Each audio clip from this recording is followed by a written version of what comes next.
Assalamualaikum warahmatullahi wabarakatuh. Kembali lagi pada mata kuliah Teknologi Informasi dan Komputasi. Pada kesempatan kali ini saya ingin menyampaikan materi terkait dengan internet, security, dan big data. Kenapa materi ini penting untuk dipelajari dalam mata kuliah TIK? Karena memang sekarang di era informasi, internet, security, dan big data itu menjadi sebuah important issue bagi semua orang untuk dipelajari dan untuk diperhatikan. Tanpa kita mempelajari hal-hal yang mungkin itu bersifat privacy, bersifat kita harus melindunginya gitu ya, itu nanti yang terdampak kita sendiri. Oleh karena itu pada hari ini kita akan pelajari tiga hal ini antara internet, security, dan big data. Internet sendiri diartikan sebagai sekumpulan komputer atau server yang saling terhubung satu sama lain melalui berbagai macam media. Bisa jadi itu kabel, radio, satelit, dan lain-lain. Mungkin kalau di masa sekarang lebih banyak internet itu kita menggunakan satelit gitu ya.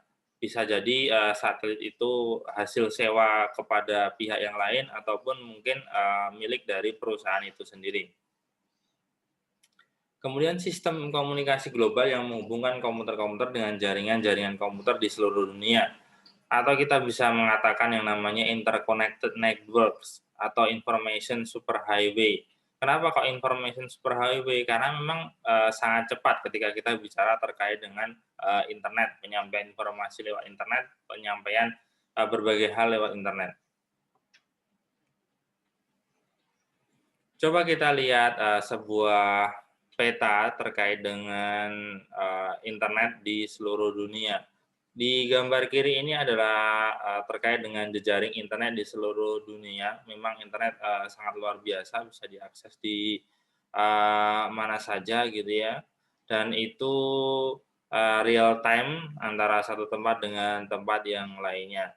Kalau gambar sebelah kanan ini adalah menunjukkan bahwasanya penggunaan internet di berbagai media itu sangatlah cepat gitu ya. Kita bisa mengatakan dalam waktu sekian detik dan sekian detik itu bisa kita lihat di irisan-irisan gambar ini. Contohnya dalam 10 detik more than 5.500 check-ins on Foursquare. Meskipun sekarang Foursquare sudah tidak seperti dulu. Kalau zaman saya kuliah di Jepang tahun 2013-an ya, tahun 2013-an itu Foursquare itu masih booming, tapi sekarang sudah tidak terlalu.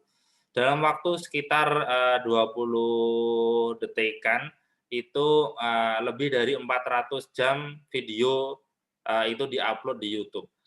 Kemudian dalam waktu sekitar 20 detik juga lebih dari 243.000 foto diupload di Facebook. Luar biasa.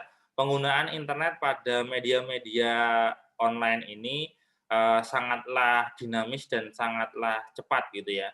Kita bisa mengatakan seperti itu. Jadi mau tidak mau ya kita harus mengikuti zaman dan bagaimana kita bisa menggunakan ini secara bijak gitu ya. Jangan kita hanya ikut-ikutan tren dengan harus upload-upload di Instagram foto-foto yang nggak jelas gitu ya, jangan sampai. Atau kita googling-googling hal-hal yang kurang pantas, itu juga jangan sampai. Terkait dengan sejarah internet, sebenarnya internet itu pertama kali dikembangkan oleh Departemen Pertahanan Amerika Serikat pada tahun 1969 lewat proyeknya yang bernama ARPANET, Advanced Research Project Agency Network gitu ya. Dan itu hanya menghubungkan beberapa tempat saja gitu. Tujuan awal proyek itu untuk keperluan militer dan pendidikan yang menghubungkan 4 situs ya. Situs ini. Kemudian tahun 1995 mulai dikenal dengan teknologi World Wide Web atau informasi berbasis multimedia. Saat ini internet bisa digunakan dengan berbagai jaringan atau teknologi. Di sana ada GPRS, H3G, HSDPA, 4G, 5G gitu ya.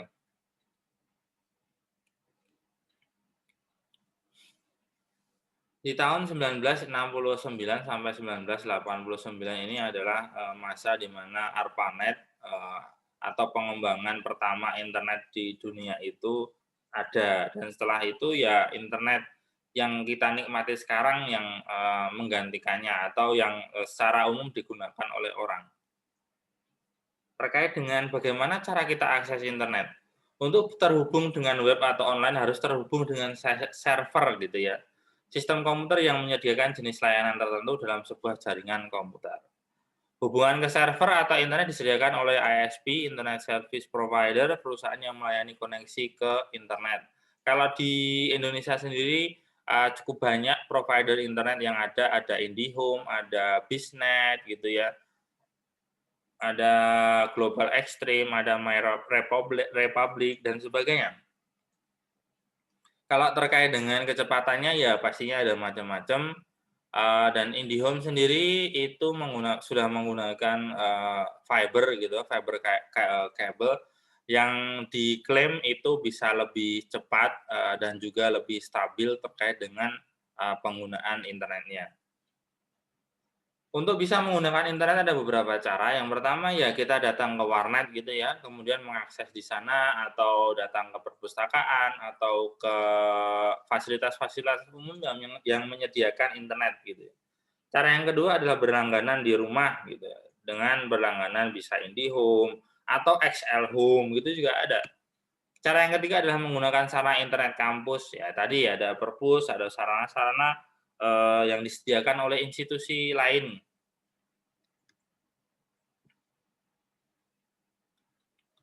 Oke, kita lanjutkan untuk mengenal yang namanya, internet protokol. Apa sih internet protokol? Di sebelah kanan ini adalah ilustrasi dari internet protokol itu sendiri, gitu ya.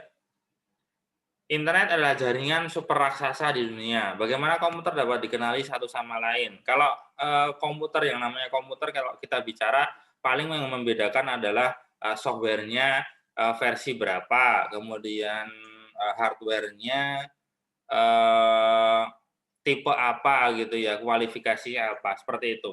Nah, bagaimana kalau kita sudah, surf di dunia internet, bagaimana membedakan antara satu dengan yang lainnya? Yang membedakan adalah yang, kita sebut sebagai IP, Internet Internet Protocol.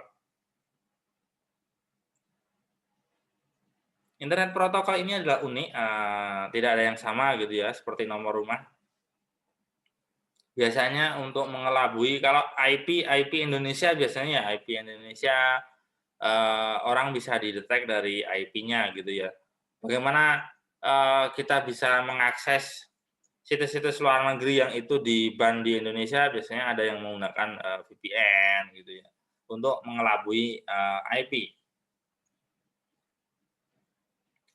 Alamat IP berupa susunan angka, biasanya kita bisa lihat seperti ini gitu ya, ditandai dengan titik dan sebagainya. Kalau di sini adalah ilustrasi, dalam penggunaan IP gitu ya.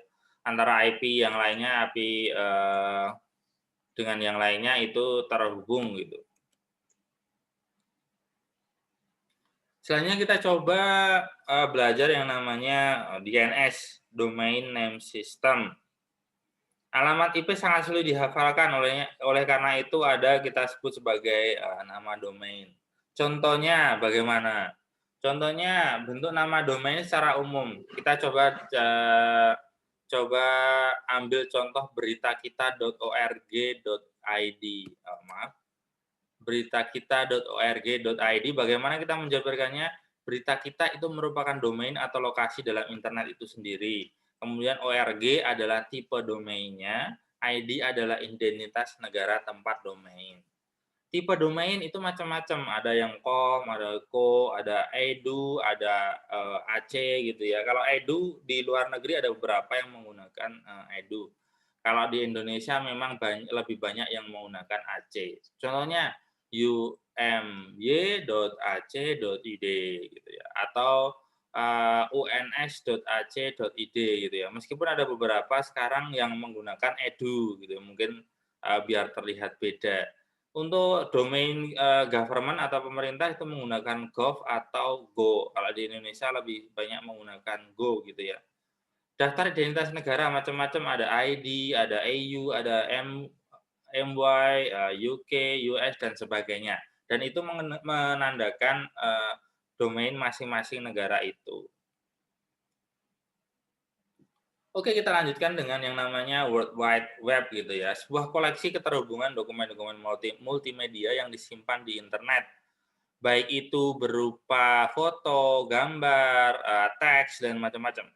Nama yang diberikan untuk semua bagian internet dapat diakses dengan software atau web browser. Web browser macam-macam, ada Mozilla, ada Internet Explorer, ada Google Chrome, dan sebagainya. Web menggunakan protokol yang disebut sebagai HTTP atau Hypertext Transfer Protocol. Dokumen diletakkan di web server dan diakses oleh klien melalui perangkat lunak browser, pendekatan dengan hipermedia. Nah, biasanya kalau untuk pembuatan web sudah ada, kalau teman-teman belajar yang namanya Blogspot atau WordPress ataupun mungkin konten-konten web lainnya yang bisa dibuat secara mudah atau secara gampang gitu ya buat pemula ada. Kita bisa pilih template-nya, kemudian kita tinggal tambah menu, tambah halaman, dan sebagainya, atau tambah kategori dan sebagainya bisa. Tapi kalau orang yang paham pemrograman, programming, biasanya untuk pembuatan web itu mereka menggunakan programming. Itu akan mungkin lebih bervariatif atau mungkin lebih secara sistem mereka bisa membuatnya sesuai dengan kemauan. Kita masih bicara terkait dengan World Wide Web ya. Browser kita sebut sebagai program komputer yang berfungsi untuk mengakses web dan melihat berbagai resource seperti HTML dokumen, video, image, dan lain-lainnya. Kemudian, apa itu Uniform Resource Locator atau URL? Mungkin sering kita mendengar URL gitu ya. URL itu merupakan cara standar untuk menentukan lokasi sebuah resource dalam internet gitu ya, atau merupakan alamat internet itu sendiri. Search engine program komputer yang dirancang untuk mencari informasi yang tersedia di internet. Banyak, ada Google, Bing, Yandex, Baidu, Yahoo, dan sebagainya ya. Ada Internet Explorer, dan ini banyak lagi. Bagaimana kita ketika surfing di internet itu aman? Ya, kita harus bisa menjaga diri. Yang pertama, kita harus yang kita tuju ya bukan situs macam-macam, yang kita tuju ya situs yang bisa dipercaya gitu ya, yang tidak banyak macam-macamnya di sana atau hal-hal negatif di sana gitu ya.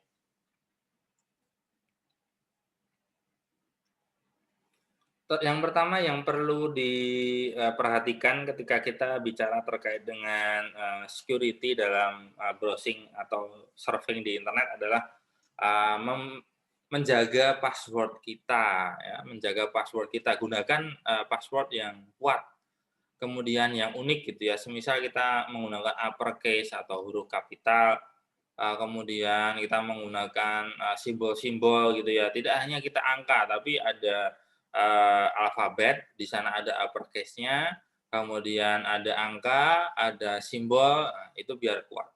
Tapi memang saya sendiri juga saya akui kalau saya membuat password yang susah-susah gitu nanti takutnya lupa, repot. Nah itu kembali ke masing-masing. Using social media and email safely. Ya kita jangan sampai ngeklik web-web macam-macam. Nanti kalau kita ngeklik web macam-macam, nanti biasanya email kita juga akan dapat spam banyak banget. Atau kita dapat email spam kemudian kita klik, lah itu juga nanti akan muncul email spam selanjutnya gitu ya. Kemudian terkait dengan penggunaan media sosial, gunakanlah profil Anda itu secara private gitu ya. Jadi hanya dibuka untuk orang temannya saja gitu semisal. Selanjutnya, dan yang lainnya bisa teman-teman baca gitu ya. Kemudian kita juga menggunakan sites atau website yang itu aman gitu ya. Hindari mengklik website aneh-aneh, karena kita sekarang dikit-dikit kita akses web apa gitu ya, iklannya itu, ad-nya itu luar biasa banyak. Kalau kita nggak niat ngeklik pun itu biasanya terkadang kita ngeklik gitu ya. Karena tiba-tiba muncul di kanan, muncul di kiri, nge-close, ad-nya itu harus kita cari tanda silang yang nggak kelihatan gitu ya, akhirnya kita ngeklik iklan. Nah itu juga bisa jadi email, yang kita klik itu adalah merupakan spam dan sebagainya. Meskipun beberapa memang iklan beneran, semisal iklan Telkomsel dan sebagainya. Kita buka Kompas dan muncul iklan Telkomsel gitu ya, bisa jadi. Tapi kalau kita buka website-website lainnya, terkadang itu memang yo spam ya. Contohnya bagi cewek-cewek gitu ya, buka website Kiss Asian atau website untuk mengakses film-film Korea gitu ya. Nah itu spam, ad-nya banyak banget dan itu ad-ad spam. Nah itu kita harus menjaga diri gitu ya. Bisa dengan kita tambahkan di browser kita itu adblock Pro atau dan yang lainnya. Meskipun terkadang kalau kita pada situs-situs, gratis seperti itu kita tambahkan, adblock itu biasanya kadang juga nggak bisa dibuka gitu. Ya ini kembali ke masing-masing. Selanjutnya, staying safe on your phone. Download aplikasi dari verified stores, kemudian, gunakan software, keamanan yang ekstra gitu ya, dan sebagainya. Kemudian jangan ya tadi ngeklik-ngeklik yang aneh-aneh, buka situs yang aneh gitu ya. Privacy dalam sebuah, kita surfing di internet, di sana ada hak seseorang untuk tinggal, seorang diri bebas dari pengawasan dan campur tangan pihak manapun. Meskipun dengan, perkembangan teknologi, kita akses apapun itu ada yang bisa mengawasi, ada yang bisa meretas dan sebagainya. Nah itu kita harus hati-hati, makanya untuk password, kemudian, untuk yang lainnya itu, bisa dijaga ataupun sering diganti, itu penting. Internet challenge, to privacy gitu ya, kita coba, lihat satu-satu secara umum gitu ya. Cookies itu adalah tiny files download by website to visitors hard drive to help identify visitors, browser and track visit to site ya. Jadi, ya bisa kita katakan, mirip dengan history gitu ya, yang tersimpan di hard drive kita. Web beacons atau bugs, perangkat yang kecil yang berguna untuk menyimpan rekaman, atau klik yang dilakukan pengguna selama online, dan melaporkan ke pemilik perangkat lunak secara tak terlihat gitu. Kemudian spyware. Perangkat lunak yang secara diam-diam menginstal dirinya sendiri ke komputer pengguna dengan menumpang pada aplikasi yang lebih besar. Begitu terinstall, spyware akan meminta situs web untuk mengirimkan iklan yang tidak diminta. Nah, ini makanya kita kalau buka web ya harus hati-hati, jangan sampai kita asal ngeklik. Terkadang kita buka web itu aja udah spyware-nya langsung muncul, ya bisa jadi. Google Collection of Private Data.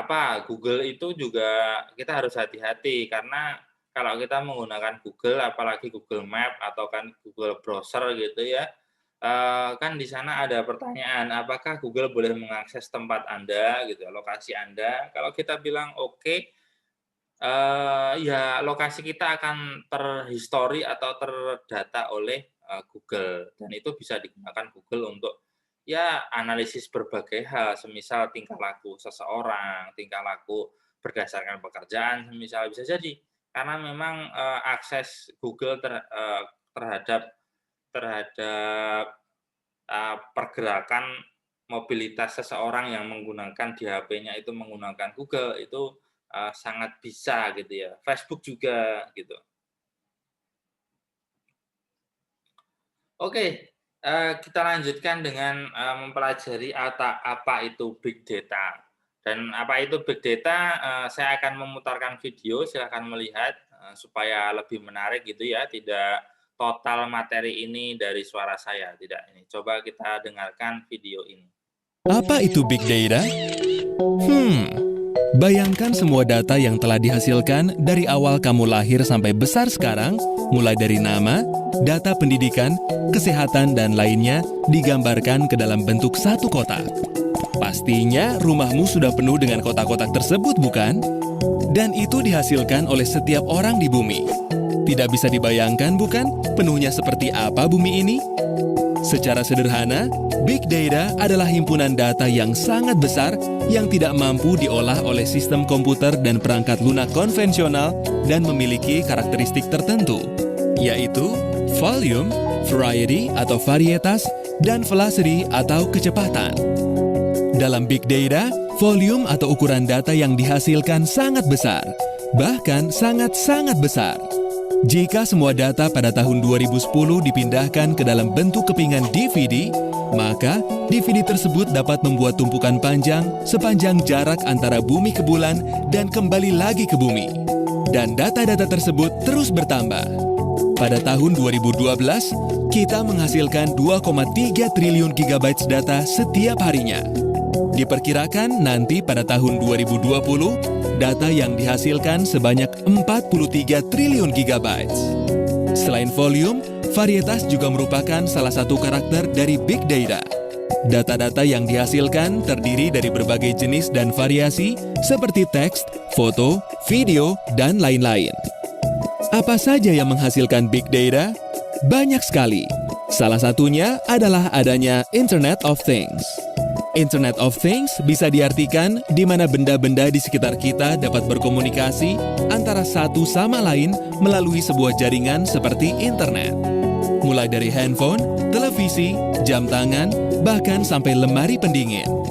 Semua benda-benda tersebut menghasilkan data. Baik itu data tentang letak titik macet di suatu tempat, data berapa detak jantungmu berdenyut setiap hari, data tentang berapa langkah kaki yang kamu ambil setiap hari, data perbankan, kesehatan, sensor untuk mengumpulkan informasi tentang iklim, postinganmu di sosial media, data transaksi kartu kredit, dan yang paling penting adalah data untuk ilmu pengetahuan. Di Indonesia, Pusat Penelitian Informatika LIPI turut berperan dalam suatu proyek sains besar di bidang fisika partikel eksperimen, yaitu LICERN. Proyek tersebut menghasilkan data yang sangat besar, sehingga membutuhkan high performance computing untuk mengolahnya. Data-data yang telah dihasilkan kemudian harus dapat dianalisa dengan sangat cepat untuk menghasilkan informasi. Itulah mengapa velocity atau kecepatan merupakan karakter penting lainnya dari Big Data. Coba bayangkan, bagaimana saham-saham perusahaan, rute jalan, perkiraan cuaca dapat diketahui dengan hitungan menit, bahkan detik, jika data-data besar tersebut tidak dianalisa dengan cepat.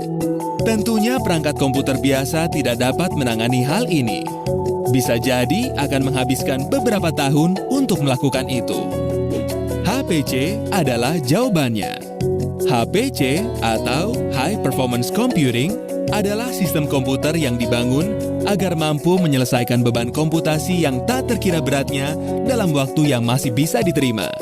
Sebuah sistem HPC terdiri dari puluhan, ratusan, bahkan ribuan CPU core yang saling terkoneksi untuk menyelesaikan suatu komputasi secara paralel. LIPI mempunyai dua sistem HPC yang dikelola Pusat Penelitian Informatika, yaitu di Bandung dan Cibinong. LIPI membuka kesempatan kepada masyarakat yang ingin menggunakan HPC tersebut untuk kepentingan ilmu pengetahuan secara gratis. Untuk lebih lanjut, silakan buka grid.lipi.go.id dan mari bekerja sama untuk kemajuan ilmu pengetahuan di Indonesia. Jadi, bisa ditarik kesimpulan bahwa Big Data merupakan suatu fenomena yang tercipta karena adanya kemajuan teknologi. Dan mau tidak mau, kita harus dapat menghadapinya.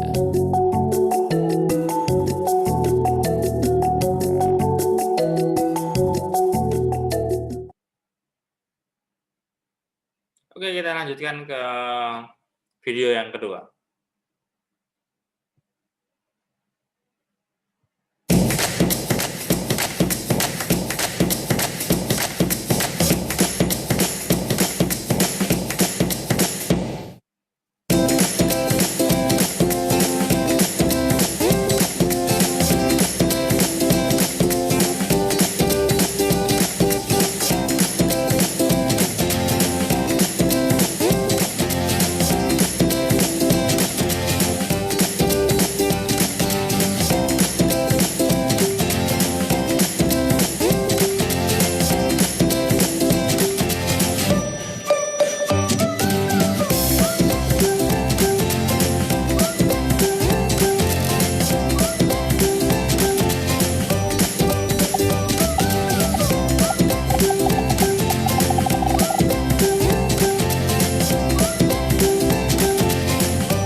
Oke, itu videonya.